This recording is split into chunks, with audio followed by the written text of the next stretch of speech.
자, 초등학생 자녀, 손자, 손녀 두신 학부모, 조부모, 그리고 조카 등 두신 분들 정말 놀라셨고 걱정이 좀 많으실 것 같습니다. 저 또한 다음 달에 초등학교로 아이 보낼 입장에서 많이 놀랐고요. 많은 주위에서도 걱정하십니다. 자, 피해 아이 명복을 빌고요. 유족에게 위로의 말씀을 드리면서 시작하도록 하겠습니다. 자, 윤주원 기자, 일단 어제 오후에 저녁 늦게 좀 벌어진 일이에요. 네, 그렇습니다. 숨진 학생은 미술학원에 가기 전에 오후 4시 40분까지 학교에서 돌봄 수업을 듣고 있었습니다.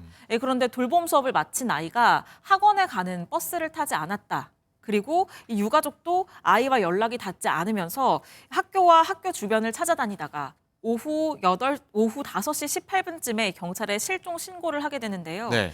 아기가 발견된 건 오후 6시쯤이었습니다. 학교 건물 2층 시청각실이었는데 아이는 얼굴과 어깨 등에 수차례 흉기로 찔린 채 의식이 없었고 옆에는 문제의 여교사가 이 목과 이 손 정도의 흉기를 찔린 상태로 함께 있었습니다. 네. 이 학생은 병원으로 옮겨졌지만 결국 숨졌습니다. 여교사는 의식이 있는 상태에서 병원으로 이송이 됐는데 오후 9시쯤 경찰에 자신이 아이를 살해했다라면서 범행을 시인했고 이 경찰은 가해 교사가 범행 후에 본인 스스로 자해를 한 것으로 보고 있습니다.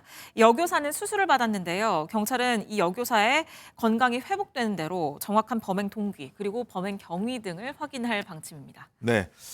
오늘 오전에 들어온 속보까지 저희가 전해드릴 건데 일단 김은배 팀장님, 제가 앞서서 말씀드렸지만 가장 안전해야 할 학교에서 아이가 교사에 의해서 변을 당했는데 일단 이게 또 좀 안타까운 게 할머니가 이 사건 현장을 처음 발견한 목격자라고요.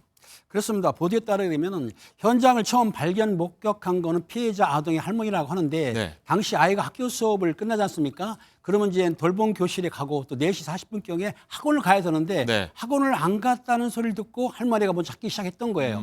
찾기 시작하는 중에 또 그 피해자의 아버지 같은 경우에도 그 학생하고 휴대폰 있지 않습니까? 네. 거기 앱을 깔아놨어요. 무슨 앱? 위치 찾기 앱 있는 거예요. 네. 위치 찾기를 했더니 학교로 뜬 거예요. 그러니까 이 아버지가 경찰에 신고를 했고 경찰이 출동을 해서 학교 외부는 경찰이 찾고 내부는 아버지하고 할머니가 찾던 중에 할머니가 2층 시청각실에 올라가 봤더니 네. 불이 꺼져 있고 캄캄한데 피가 좀 흘리는 것 같기도 하고 그 여성이 하나 쓰러져 있다는 거예요. 거기에. 그래서 여성한테 물어봤더니 혹시 우리 아이 보셨냐 했더니 그 여성 하는 말이 몰라요. 못 봤어요. 이렇게 답을 했다는 겁니다. 네. 당신 피가 많았던 거예요. 그런데 피 주변에 뭐가 있었냐.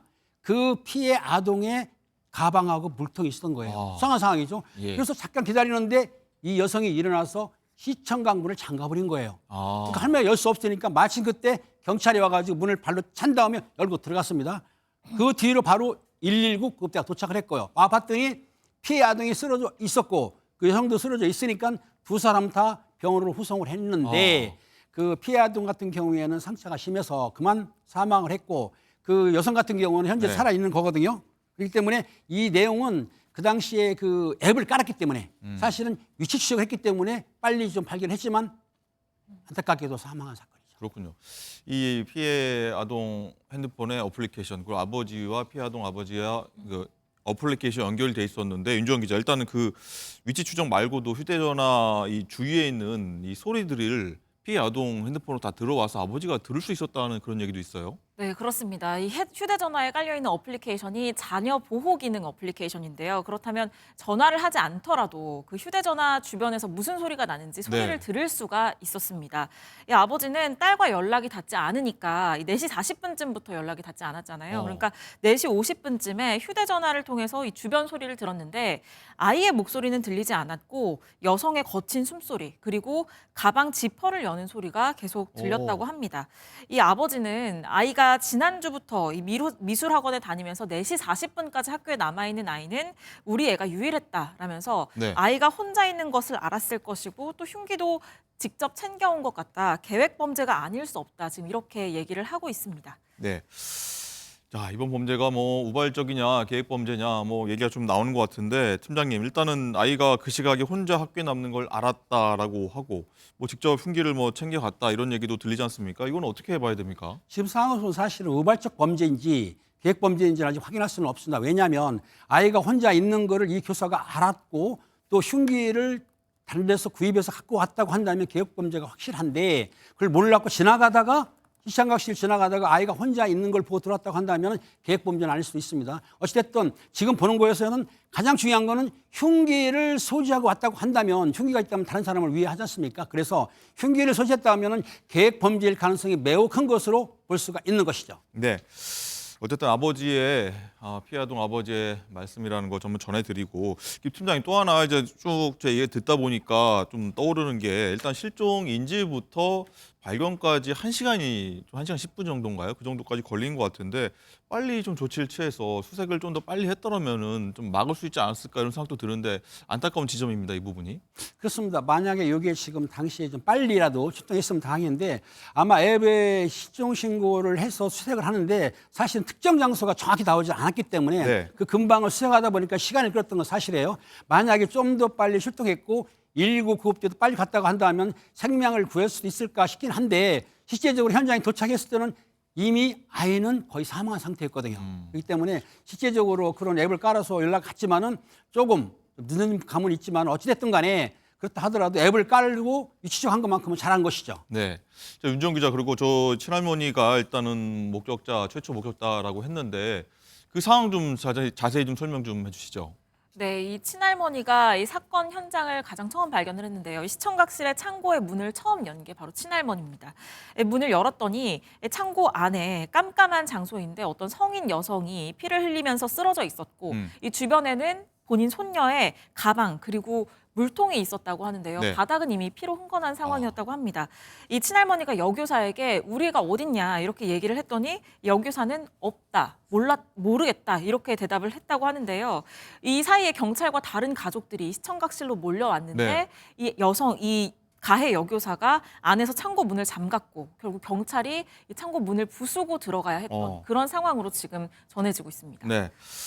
안타까운 얘기인데 일단 그 해당 교사 얘기를 좀 더 해보면 팀장님 일단 건강 문제로 휴직했다가 작년 12월에 일단 복직했다고 알려지고 있는데 또 이 숨진 학생 담임을 맡거나 뭐 가르친 적이 없다 이렇게 알려지고 있는데 이건 어떻게 봐야 됩니까? 불특정 아동을 대상으로 한 범행입니까? 뭐 어떻게 판단해야 됩니까? 그러니까 지금 이렇게 보면은 사실상은 저 40대 여교사가 이 아이 학생의 담임은 아니에요. 그리고 이 아이 피해 아동하고 아마 여러 가지 교분이나 친분이 없는 것 같기는 상황으로 좀 나오고 있습니다. 네. 그렇다고 한다면은 그 특정 학생을 대상으로 계획한 건 아니라고 볼 수가 있습니다. 그러니까 누군가를 내가 위해를 해야 되는데 누구를 찍어서 그 피해 학생을 찍은 게 아니고 만약에 누군가를 하고 싶었는데 지나가다 보니까 시청각실에 있기 때문에 그러니까 뭐 위해를 했다 그러면 그건 불특정 다수인인 거죠. 그러니까 특정이 안 하고 원한이라든지 무슨 게 없다고 한다면 무작정 범행한다고 그러면 우리가 볼 때는 그거는 아까 말했듯이 묻지마 범죄 이렇게 볼 수 있기 때문에 그런 쪽으로도 경찰에서 아마 세밀하게 수사할 거라고 생각이 듭니다.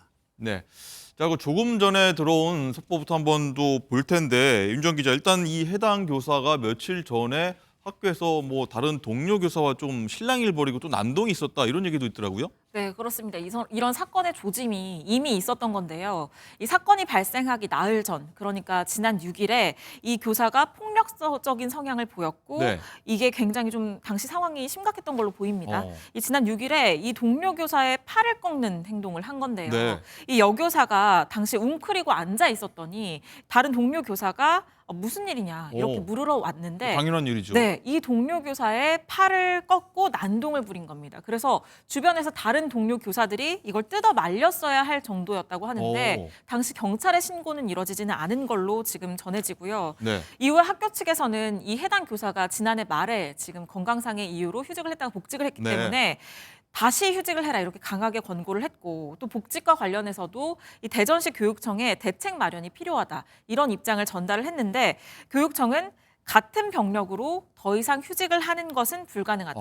이런 입장으로 이 학교의 요청을 거부를 한 것으로 알려졌습니다. 네. 오늘 대전시 교육청이 11시에 이 브리핑을 예정하고 있기 잠시뒤군요. 때문에 네, 그렇습니다. 이 문제에 대해서도 아무래도 집중 질의가 이뤄질 것으로 보입니다. 네, 잠시 뒤 11시에 저희가 대전교육청에서 한 브리핑 전달해 드리도록 하겠고요. 연결해서 일단 팀장이 계속 이어가다 보면 얘기를 일단은 당시 나흘 전에 있었던 얘기로 돌아가다 보면 경찰 혹은 교육청에서 학교 측이요 적극적으로 좀 조치해 달라고 했으면 이번 일이 안 벌어질 수도 있었겠다 이런 생각도 들거든요.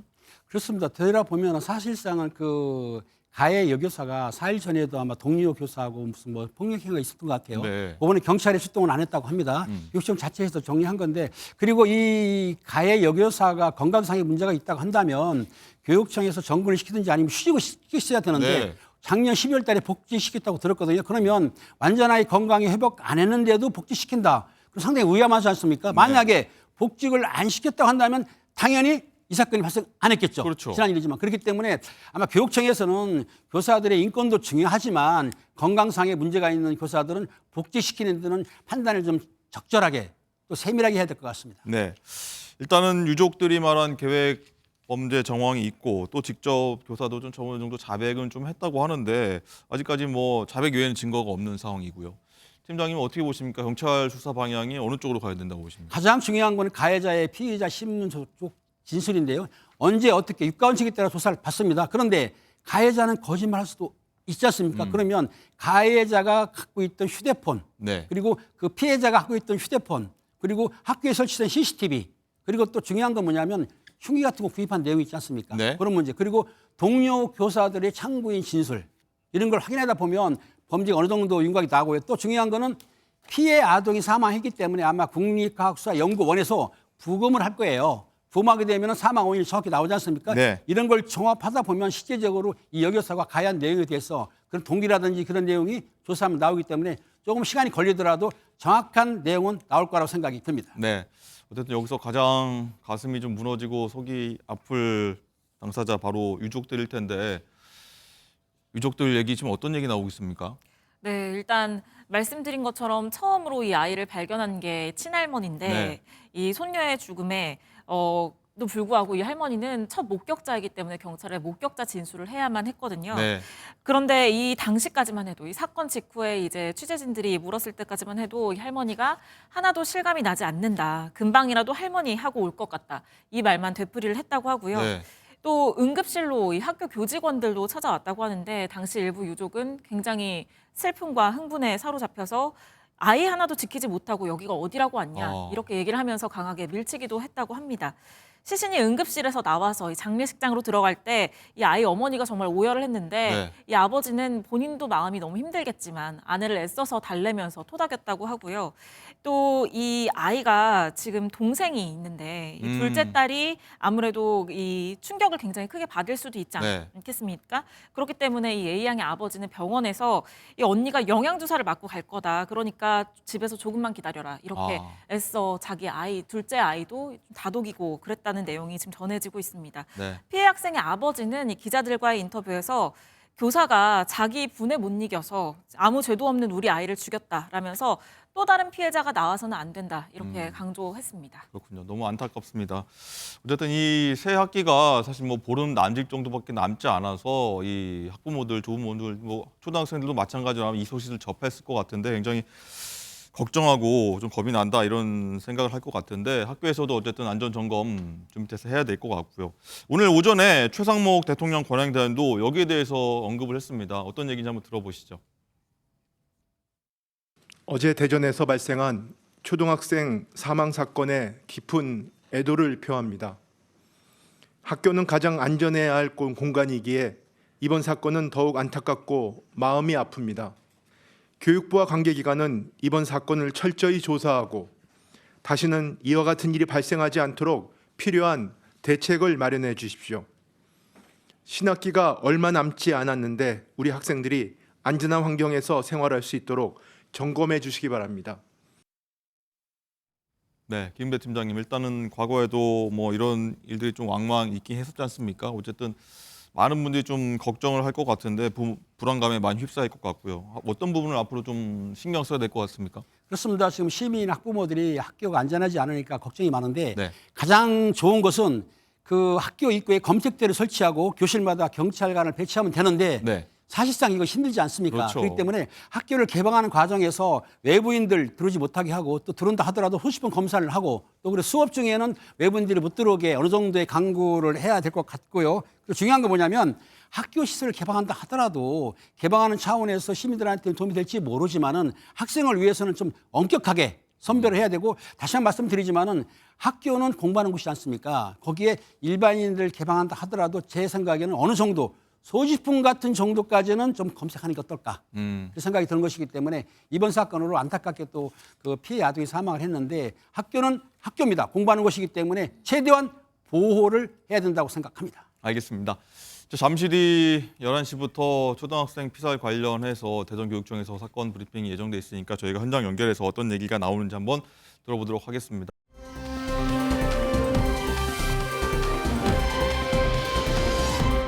정치권 소식도 보도록 하겠습니다. 조금 전 국회에서 교섭단체 대표 연설이 있었는데 오늘은 국민의힘 권성동 원내대표 차례였는데 국회 한번 가보도록 하죠. 자, 김도현 기자, 권성동 원내대표가 비상계엄 사태 이후에 처음 공식 사과를 내놓았다고요? 네, 비상계엄 선포 이후 벌어진 국가적 위기에 대해 사과의 뜻을 다시 한번 밝혔습니다. 권성동 원내대표는 집권 여당으로서 책임을 깊이 통감한다며 머리를 숙였습니다. 그렇지만 윤석열 정부의 성과는 있었다고 강조했는데요. 문재인 정부 시절 폭등했던 집값을 잡았고 무너진 원전 생태계도 복원했으며 한미일 외교 관계도 정상화했다고 강조했습니다. 일본과 대만보다 높은 1인당 GDP를 달성했고 물가 역시 안정화시켰다고 설명했습니다. 네, 더불어민주당 이재명 대표를 향한 비판도 상당했다면서요? 네, 교섭단체 연설 상당 부분을 이재명 대표와 민주당 비판에 할애했습니다. 비상계엄 조치가 납득할 수 없지만 왜 내려졌는지는 따져보자고 밝혔는데요. 그러면서 국정위기 유발자는 이재명 대표와 민주당이라고 주장했습니다. 민주당의 29건의 연쇄 탄핵, 23건의 특검 남발, 삭감 예산안 단독 통과 등 건국 이래 처음 있는 일이라고 비판했습니다. 민주당이 국정 혼란을 일으킨 이유는 아버지 이재명 대표의 방탄이라고 직격했습니다. 최근 이 대표의 우클릭 행보는 대선을 겨냥한 위장 전술로 평가절하했습니다. 과거에 재벌 해체를 주장했고 최근까지 기본소득을 주장하다가 이제 와서 실용주의를 표방하고 있다며 결국 강성 지지층이 원하는 포퓰리즘으로 돌아갈 것이라고 지적했습니다. 개헌의 필요성도 언급했는데요. 윤 대통령의 임기도 단축하겠다는 각오로 대통령과 의회 권력 구조를 바꾸는 개헌 논의에 여야가 머리를 맞대자고 강조했습니다. 자, 그럼 여기에 대해서 민주당 의원들 반응은 어땠습니까? 네, 어제 이재명 대표가 연설 중 품격을 지켜달라고 요청했지만 잘 지켜지지 않았었죠. 비상계엄 조치에 대한 사과와 윤석열 정부의 성과를 이야기할 땐 비교적 차분한 분위기에서 연설을 들었는데요.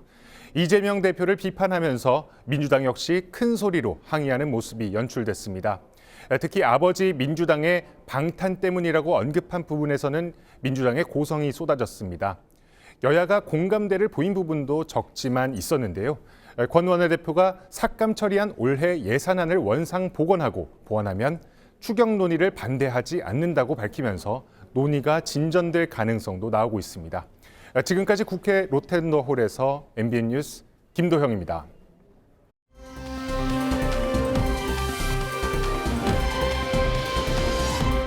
네, 김도현 기자가 자세한 내용, 주요 발언 정리를 했는데 그럼 현장에서 어떤 얘기 육성으로 오갔는지 실제 발언 한번 들어보도록 하겠습니다. 현 정부가 출범한 지 3년이 채 되지 않았습니다. 하지만 그동안 적지 않은 성과가 있었습니다. 문재인 정부 시기 국가 부채는 400조 원 이상 급증했습니다. 기어이 국가 부채 천조 원 시대를 열었습니다. 이와 같은 악조건 속에서도 정부는 민생을 지원하면서 건전재정을 추진했습니다. 그 결과 대외의 신인도를 지켜냈습니다. 문재인 정부의 탈원전 정책을 폐기하고 원전 생태계를 복원하고 있습니다. 문재인 정부에서 크게 흔들렸던 한미동맹은 역대 최고 수준으로 완전 복원되었습니다. 네, 소정욱 변호사님, 일단은 권성동 원내대표가 원전 생태계, 한미 동맹 관련해서 문재인 정부, 이전 정부 탓을 좀 많이 했군요. 그렇죠. 오늘은 이제 그 핵심은 뭐냐면 이재명 대표 이름이 18번 나왔어요. 계엄은 이제 그 납득할 수 없지만 이유를 이렇게 따져봐야 된다. 이유가 이제 그 우리 민주당 의회 완전히 독주 있잖아요. 무분별한 탄핵이나 그런데 그 원인을 따져봐야 된다고 했고 결국은 이제 그 이재명 대표가 이제 그 자기가 방탄을 위해서 국회를 사적으로 이용했다. 그리고 이제 그 정치적인 모반이다. 대통령이 되기 위해서 이런 식으로 그 비판을 했거든요. 네. 저는 뭐 상당히 그 일리가 있다 봐요. 우리가 계엄은 이게 그 납득이 안 되더라도 그 근본적인 원인은 민주당의 그 이재명 방탄 이게 근본 원인이 아닌가 이렇게 오늘 연설을 했습니다. 그렇군요.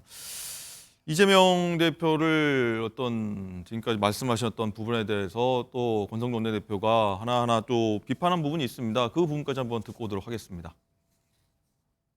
왜 비상조치가 내려졌는지 한 번쯤 따져봐야 합니다. 29번의 연쇄탄핵, 23번의 특검법 발의, 38번의 제2호권 유도, 셀 수도 없는 갑질 청문회 강행, 삭감 예산안 단독 통과, 이 모두가 대한민국 건국 이후 단 한 번도 본 적이 없는 처음 있는 일입니다. 의회 독재의 기록이자 입법 폭력의 증거이며 헌정 파괴의 실록입니다. 국정 혼란의 목적은 오직 하나, 민주당의 아버지 이재명 대표의 방탄입니다. 네, 황선필 대변인 일단은 문재인 전 대통령 때리기, 이재명 대표 때리기에 나섰는데 자 어제 이재명 대표 연설하고는 좀 다른 뉘앙스가 좀 있는데 어떤 효과, 어떤 걸 기대하고 좀 이런 얘기를 좀 했다고 봐야 됩니까? 일단 권성동 원내대표 상당히 무기력한 것 같아요. 왜냐하면 전 정권 때리기, 그러니까 문재인 대통령을 또 비난한 거 아니겠습니까? 그런데 그게 의미가 없어요. 왜? 문재인 정권이 잘 못했기 때문에 국민들이 윤석열 대통령을 뽑아준 거예요. 그러면 더 이상 할 말이 없는 겁니다. 정권 이양받아서 잘하면 되는 건데 지금 3년이 넘었는데도 아직도 문재인입니까? 그리고 이제 이재명 대표와 관련해 가지고 뭐 예산 삭감 얘기하고 탄핵을 주도했다 이런 얘기 하시는데 분명히 말씀드리지만 이 예산 삭감은 국회의 권한이고요. 그다음에 탄핵도 법에 정해진 절차에 의해서 권한에 따라 가지고 한 것입니다. 오히려 윤석열 대통령이 권한이 없는 불법적인 위헌적인 비상 계엄을 선포한 것이 잘못인 것이죠. 그리고 좀 내용을 제가 좀 살펴보니까 이 권성동 원내대표가 거시경제가 좋아지고 있다라고 얘기를 하는데 실소를 금할 수가 없습니다. 왜냐? 지금 우리 잠재 성장률 1%로 추락했습니다. 이번에 윤석열 정부가 계속해서 주장했던 게 뭡니까? 상저하고 상반기엔 안 좋지만 하반기엔 올라갈 것이다. 어떻게 됐습니까? 상저하저가 됐어요. 그리고 대외 신임도 얘기하는데 긴축재정으로 주어졌는지 잘 모르겠지만 어쨌든 대통령의 불법적인 비상계엄으로 대외 신임도가 바닥을 치고 있습니다. 그리고 세수펑크 이번에도 30조입니다. 그래서 여러 가지 지표 속에서 거시성장률, 거시경제가 좋아지고 있다는 것은 조금 설득력이 없어 보이고 결국은 여당의 좀 원내대표로서 좀 비전 있는 얘기를 해야지 계속 원색적인 비난하는 것은 국민들의 공감을 받기가 어려웠지 않았나 이런 생각합니다. 네, 지금 보는 화면이 저희가 오늘 처음으로 전해드린 대전 초등학교에서 학생이 교사에 의해서 숨진 사건 관련해서 대전교육청이 브리핑을 갖는 겁니다. 한번 현장 목소리 들어보도록 하겠습니다. 어제 저희 대전 관내 초등학교에서 발생한 불의 사고로 숨진 학생의 명복을 빕니다. 또한 슬픔과 고통 속에 계실 유가족분들께 깊은 위로의 말씀을 드립니다. 우리 대전교육청은 경찰청과 협력하여 사고 원인을 면밀히 파악하고 앞으로 교육 현장에서 이러한 불의의 사고가 다시 생기지 않도록 유관기관 및 단체 등과 함께 대책을 만들어 실행토록 하겠습니다.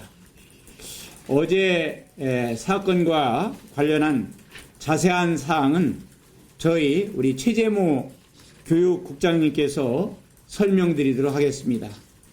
네.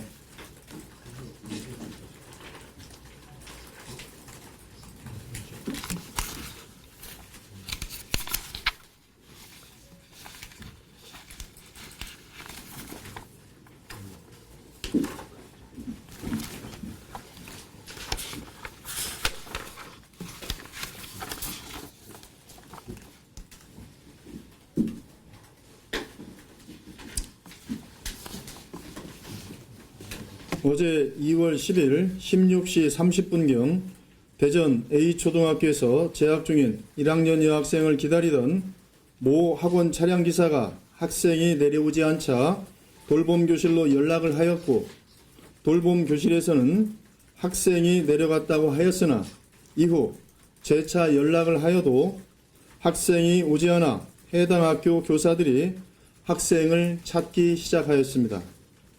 16시 50분경 학생을 찾을 수 없어 학부모에게 연락을 하고 학생의 부모가 경찰에 신고하였습니다. 학부모, 교직원, 1차로 출동한 경찰이 함께 찾기 시작하였고 2차로 출동한 경찰이 그 후 합류하였습니다. 학부모는 출동한 경찰과 학생의 휴대폰을 위치 추적하여 그 위치를 시청각실로 파악하였고 시청각실 내 장비실에 학생과 교사가 쓰러져 있는 것을 학생의 할머니가 발견하였습니다. 이후 경찰이 잠겨진 문을 열고 들어갔습니다. 17시 40분경 학생은 구급차로 병원으로 이송하였고 학생의 아버지는 해당 학교 교감의 차량으로 병원으로 이동하였습니다. 현장에서 함께 쓰러진 채 발견된 교사는 경찰이 남편에게 연락한 뒤 18시 15분경 구급차로 병원으로 이송되었습니다. 학생은 19시경 병원에서 사망 판정을 받았으며 현재 경찰에서 해당 사건에 대한 구체적인 경위와 동기 등을 조사 중인 것으로 파악하고 있습니다.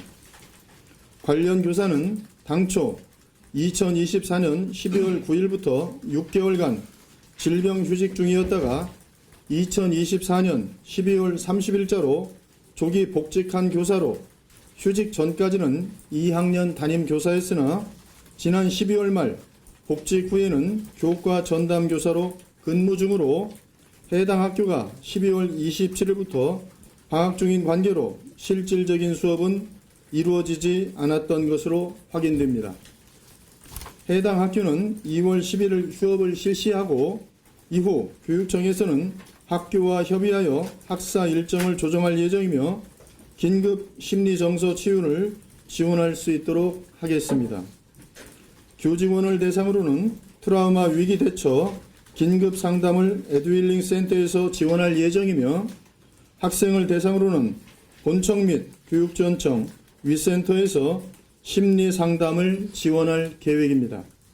또한 유족의 의견과 학교 구성원의 의견을 고려하여 학교 애도 교육을 시행하도록 하겠습니다.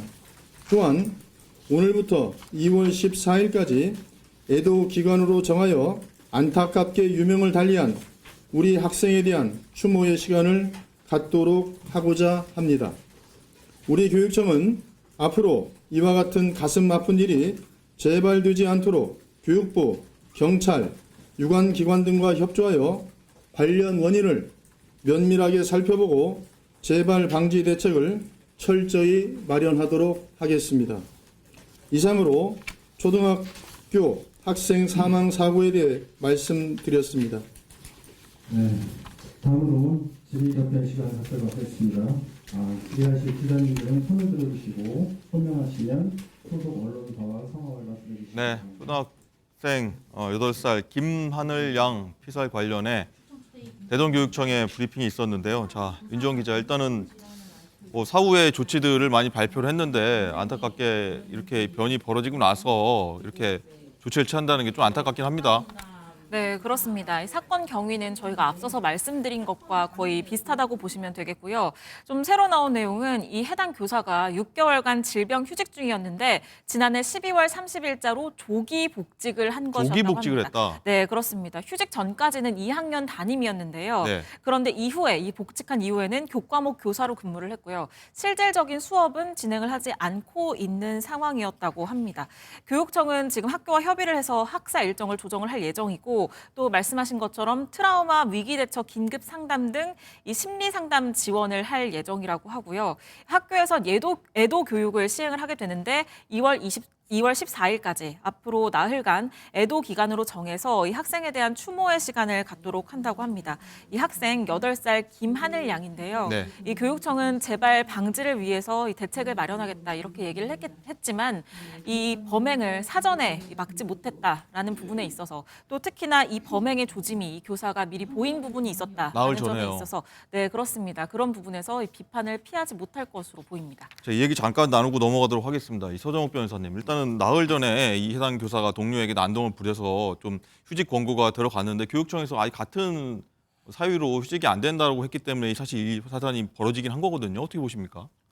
저는 학교나 교육청의 책임이 상당히 크다 봐요. 학교가 이제 나흘 전에 동료 교사 있죠. 네. 팔을 이렇게 꺾어서 안 놔준 거예요.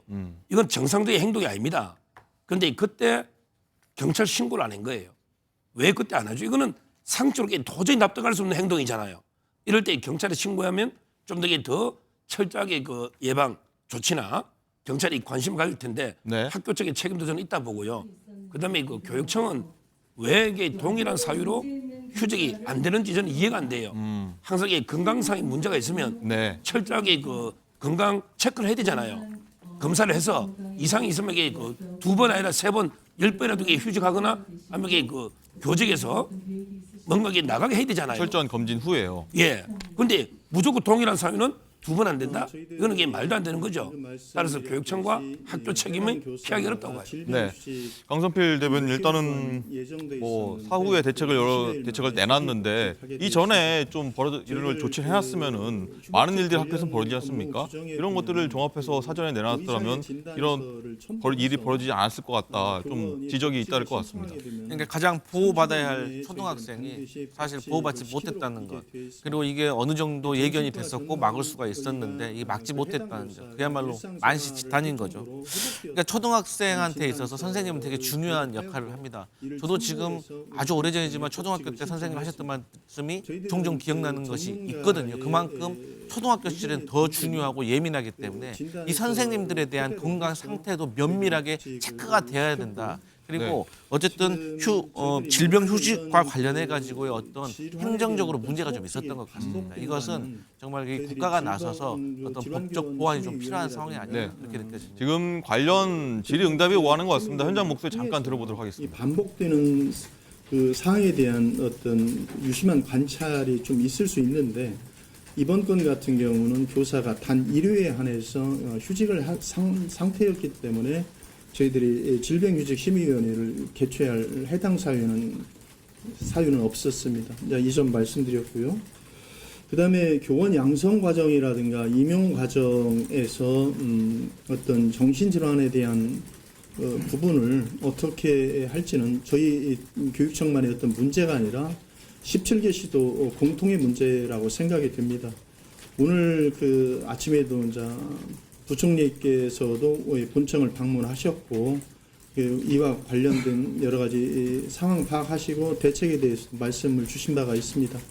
그리고 17개 시도가 방금 주신 그 질문에 대해서는 같이 머리를 맞대고 한번 대책을 마련하도록 이렇게 노력하겠습니다. 근데 죄송하지만은 한 가지 의문이 드는 것은 어떻게 6개월 예정이었는데 20여일 만에 그게 조기 복직이 됐다면은 그 과정에서 조금 더 검증을 할 수 있는 어떤 그런 조치가 있을 수 없는가 그 부분이 좀 많이 염려스럽습니다. 예, 방금 말씀드렸듯이 질병휴직은 청원휴직입니다.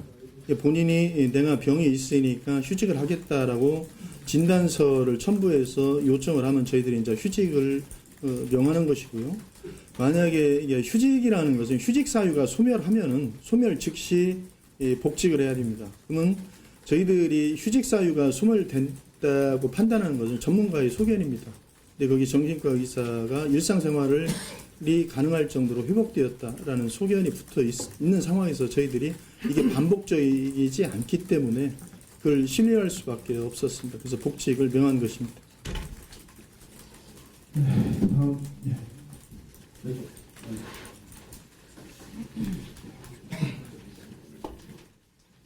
네, 대전교육청 브리핑 얘기 들어봤고요. 더 자세한 소식은 저희가 들어온 대로 상세하게 전해드리도록 하겠습니다. 정치 얘기로 다시 한번 돌아가도록 하겠는데 일단은 오늘 권성동 원내대표의 교섭단체 연설 관련해서 민주당도 바로 반응을 내놨습니다. 어떤 얘기들 나왔는지 한번 들어보도록 하겠습니다. 민생도 경제도 팽개치고 대표 한 사람 방탄을 위해 입법 권력을 휘두르는 개인 숭배 세력, 탄핵 특검 말고는 아무것도 할 줄 모르는 불안 조장 세력, 정치를 끝없는 갈등과 대립으로 몰아가는 국민 분열 세력, 이것이 바로 민주당의 본 모습입니다.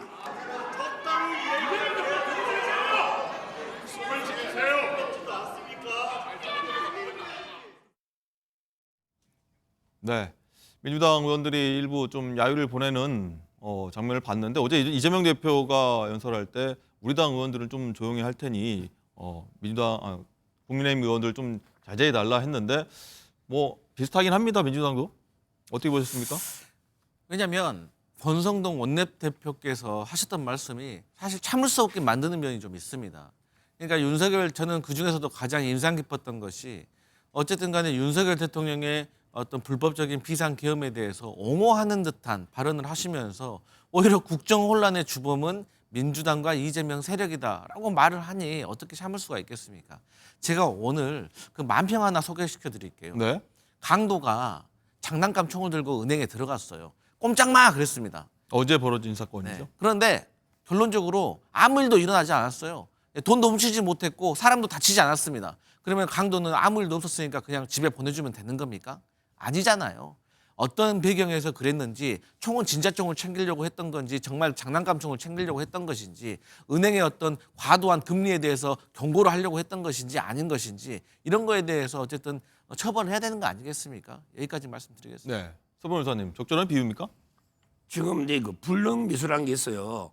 예를 들어 그 설탕 가지고 당뇨병 환자를 죽이려고 했다. 그러면 이게 살인죄로 처벌할 수 있습니까? 그런 게 불능범은 처벌 못하는 거예요. 그것도 총도 마찬가지입니다. 따라서 그 완전히 실행이 수단이 불가능한 걸로 할라 했을 때는요. 우리나라는 그 위험성이 있으면 불능 미수고 감경하고요. 아예 위험성이 없을 때는 불능범 처벌 안 합니다. 네, 어제 은행 강도가 부산에서 있었는데 이 장난감 총으로 했다. 이걸 비유하면서 서로 두 분이 말씀을 나눈 걸로 저희가 한번 이해를 하겠습니다. 자, 그리고 다음은 이 윤 대통령 탄핵 심판이 이제 막바지로 가고 있다. 오늘 조금 전 10시부터는 새로운 변론이 7차 변론이 열리고 있는데 이 얘기를 한번 넘어가 보도록 할 텐데 윤정 기자, 일단은 오늘 증인이 한 3명이 나오는데 첫 번째로는 이상민 전 행안부 장관인데 증인이 누구누구 나오고 일단은 오늘 증인들은 윤 대통령 측이 좀 원한 증인들인 거죠. 네, 이상민 전 행안부 장관의 경우에는 국회 측도 그리고 윤 대통령 측도 모두 요구를 한 증인입니다. 네. 오늘 10시 반부터 지금 증인석에서 증언을 하고 있는데요. 아무래도 계엄 선포 전에 국무회의에 참석을 했기 때문에 이 국무회의의 절차상의 하자 문제, 또 윤 대통령의 언론사 단전 단수 지시와 관련해서 지금 집중적으로 논의가 이뤄지고 있는 것으로 보입니다. 네. 지금 전해지는 얘기로는 이상민 전 장관은 윤석열 대통령이 비상계엄에 대해서 오래가지 않을 것이라고 얘기를 했다라고 해서 이 윤 대통령이 앞서서 계속 얘기를 했던 국회에 대한 어떤 경고성이었다라는 얘기를 좀 뒷받침하는 발언을 했고요. 네. 또 계엄과 관련돼서 어떤 조치를 지시받은 적이 없다라고 얘기를 했고 이 부분은 단전 단수 의혹에 대해서 좀 부인을 하는 듯한 내용으로 보여집니다. 또 계엄 전 국무회의에서 국무위원들 가운데 비상계엄이 위법이라고 생각한 사람은 아무도 없었다. 이런 주장을 펴기도 했습니다. 네. 지금 보이는 화면이 오늘 7차 변론 조금 전 화면인 걸 좀 확인할 수 있겠고 강선필 부대변인 일단은 단전 단수 지시를 대통령이 했느냐 오늘 쟁점될 것 같은데 증인들 이상민 전 장관 같은 경우에 여기에 대해서 좀 그런 적 없다 이렇게 얘기할 가능성이 높아 보입니다.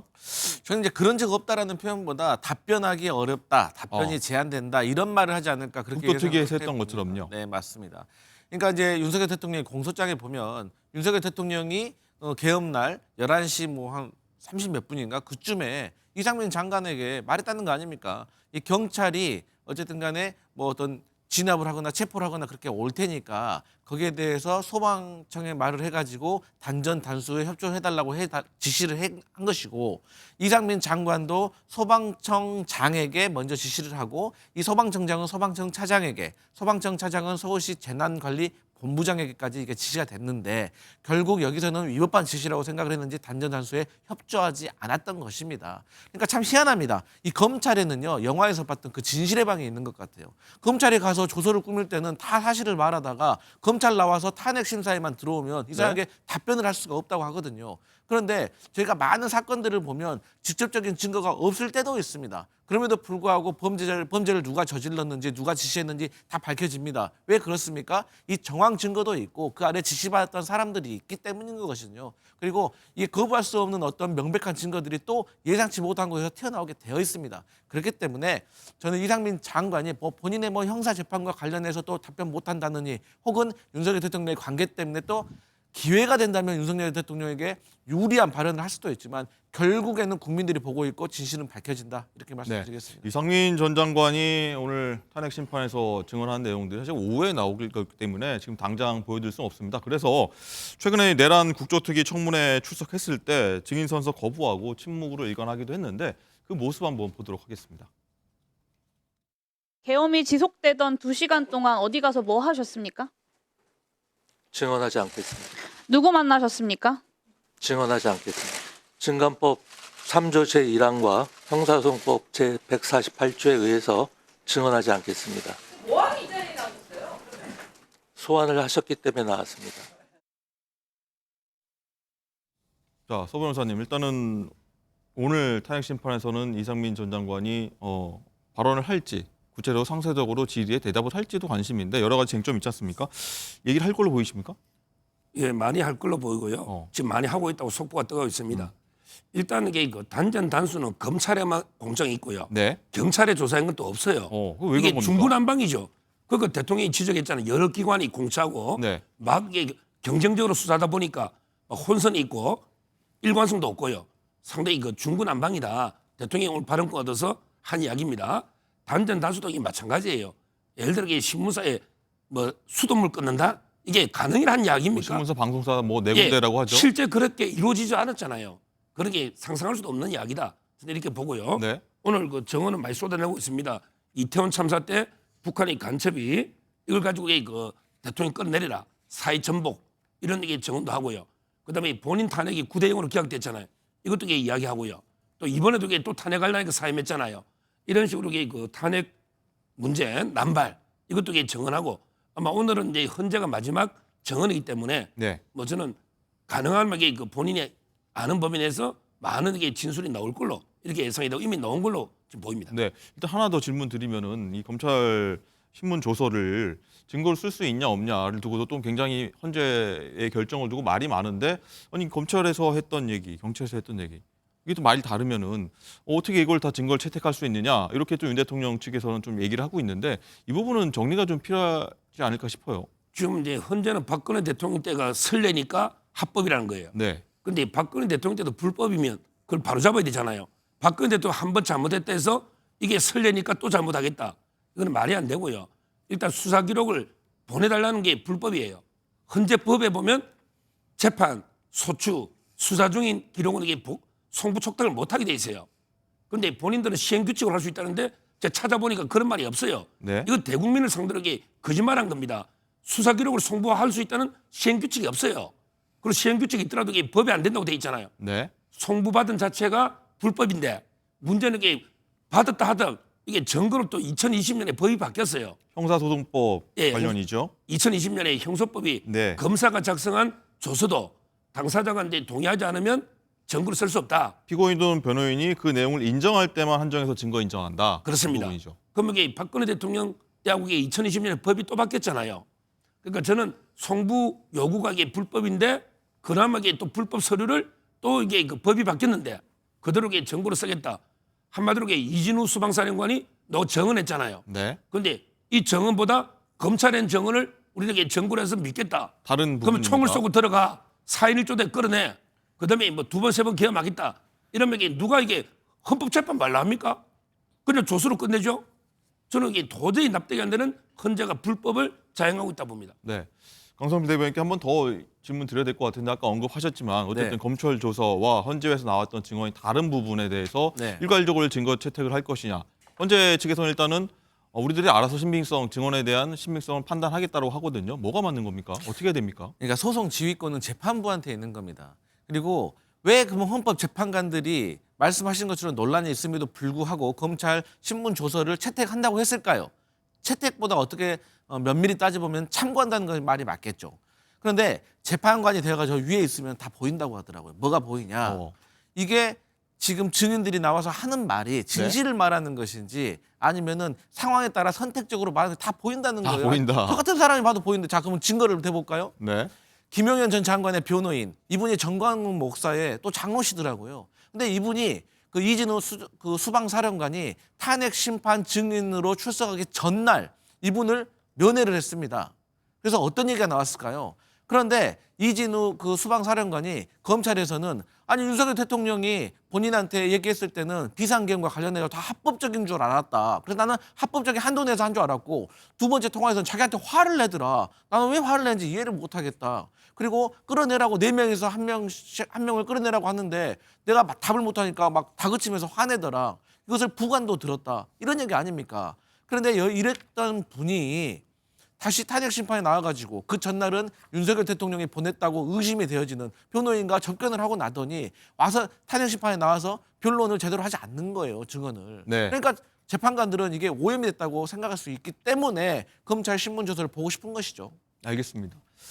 많은 부분이 좀 격돌한 부분이 있어서 굉장히 충돌한 부분이 있어서 한번 지켜봐야겠다는 생각이 들고 일단 어제 그리고 인권위가 윤 대통령 탄핵 심판 방어권을 보장하라 이런 권고 안건을 의결했는데 6대 4로 가결된 부분입니다. 그런데 윤 기자 일단 어제 인권위 해당 안건 상정 두고서 윤 대통령 지지자들이 인권위 건물에 대거 몰려서 아수라장이 벌어졌다고 해요. 네, 그렇습니다. 이 회의 전부터 회의장으로 가는 길목을 점거하고 소란을 빚었는데요. 이 모습 영상으로 먼저 확인해 보시죠.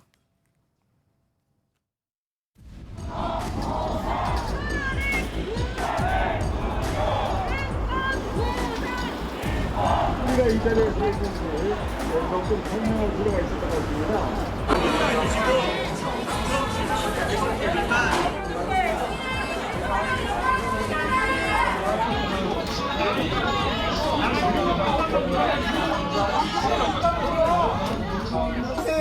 잠깐만 제가 문제 안 보는 이걸 했으면 경찰 신고해서 확인 좀 받을게요. 잠깐만 제가 문제 안 보는 이걸 했으면 경찰 신고해서 확인 좀 받을게요. 네, 회의가 진행이 될 수 있었다는 게 좀 신기할 정도죠. 그러니까요. 이 어제 오전 8시 반쯤부터 지지자들이 몰리기 시작을 했습니다. 회의장으로 가는 14층 길목을 점거했는데요. 이 10시 반쯤에는 20대, 30대 지지자 30여 명이 이 14층에 모여서 엘리베이터 3개를 아예 막아섰습니다. 앞서서 영상에서도 보셨는데 어떤 한 남성이 캡틴 아메리카 분장을 하고 방패를 들고 등장을 하기도 했었고요. 또 일부 지지자들은 사람들에게 이 사상 검증을 하는 질문을 했고 그걸 통과한 사람들만 사상 검증이요? 네. 통과한 사람들만 들여보내거나 특정 언론사는 또 제지를 하는 그런 모습도 보였다고 합니다. 시위대는 오후 2시쯤에야 이 경찰에 의해서 해산이 됐습니다. 이 국가인권위원회는 윤석열 대통령 방어권 보장 권고 안건 심의를 앞두고 이 온라인 커뮤니티 DC 인사이드 미국 정치 갤러리에는 이 인권위 건물로 추정되는 도면이 올라오기도 했고요. 또 도서관을 이용한다는 명목으로 건물 안에 들어가자라고 하거나 인권위 직원에 대한 공격을 암시하는 글들도 등장을 했습니다. 강성필 부대변인 일단은 그 캡틴 아메리카인가요? 그 막는 사람들이 이재명, 시진핑 욕해보라 사상 검증하고 들여보내고 이 인권의 난입을 어쨌든 시도해서 얼마 전에 이 서부지법 난동 사태가 좀 떠올려서 좀 두려움에 좀 떠는 분들이 많았을 것 같은데 어떻게 보셨습니까? 일단 첫 번째로 캡틴 아메리카가 무슨 권한과 자격이 있어가지고 사상을 검증하는 거죠. 저는 그 대한민국에서 그런 행위를 할 수 있는 사람 저는 없다고 생각하거든요. 그래서 저런 분들은 제가 봤을 때 내란 선동죄에 해당되지 않을까 저는 보고요. 저는 경찰이 면밀하게 조사해가지고 저는 법적 처벌할 수 있으면 해야 된다. 그리고 윤석열 대통령이 계속해서 저렇게 지지층들을 결집하는 듯한 본인 잘못이 없고 어떤 헌법재판소의 재판관들이 편향되어 있고 이게 잘못된 수사이고 잘못된 구속이고 이런 식으로 계속해서 메시지를 보내기 때문에 저는 구국 성향의 지지자들이 저렇게 결집하고 또 결집을 하는 과정에서 저러한 행태들이 나오는 것이 아닌가 매우 우려스럽게 생각을 하고 있고요. 네. 어쨌든 간에 우리 국가인권위법 1조를 보면 인권을 수호하고 또 향상을 시켜야 됩니다. 그리고 민주적 기본 질서를 확립하는 것이 국가인권위원회인데 저런 어떤 사태가 일어난 것에 대해서 저는 경찰에서 가만히 있어서는 안 되고 지금 어떤 커뮤니티나 사이트 같은 데 보면은 말씀하신 것처럼 평면도 도면들이 막 올라와 있어요. 미리서 현장을 가봤다는 것도 있고 네. 또 이제 경찰의 수사에 대비해 가지고 반대로 말하는 법. 그러니까 인권위에 가서 뭘 하면 안 된다. 네. 인권위에 산책을 하자 예를 들어서 이런 식으로 되는 거 상당히 우려스러운 일이라서 네. 제2의 서부지법 난동이 일어날 수 있기 때문에 저는 사법기관에서 철저하게 대비해야 된다 이래서 네, 변호사님 일단 윤 대통령 지지자들이 이런 행동한 배경도 있을 것 같은데 왜 어떤 이유일까요? 지금요 인권위가 원래 이게 어제가 아니고 네. 옛날에 그 의결을 하려고 한 거예요. 그런데 그 일부 좌파 단체나 직원들이 물리적으로 인권위 회의를 못하게 막았어요. 그러니까 이제 어제 하게 됐는데 네. 회의를 할 수 있도록 우리 우파 국민들이 나가서 회의를 할 수 있도록 지킨 거예요. 정당방위로. 아니 국가기관의 회의를 물리적으로 막은 게 내란입니까? 회의할 수 있도록 방어를 해준 게 내란입니까? 우리 강 위원장님 누구한테 물리적으로 회의를 못하게 막은 게 내란 아닙니까? 아무나 이게 내란이라고 이게 붙이면 안 돼요. 저는 회의를 하게 했잖아요. 제가 알기로는 그 좌파 단체라고 말씀하셨는데 좀 확인을 해보셔야 될 게 제가 알기로는 인권위 직원들의 반발로 무산된 겁니다. 알겠습니다.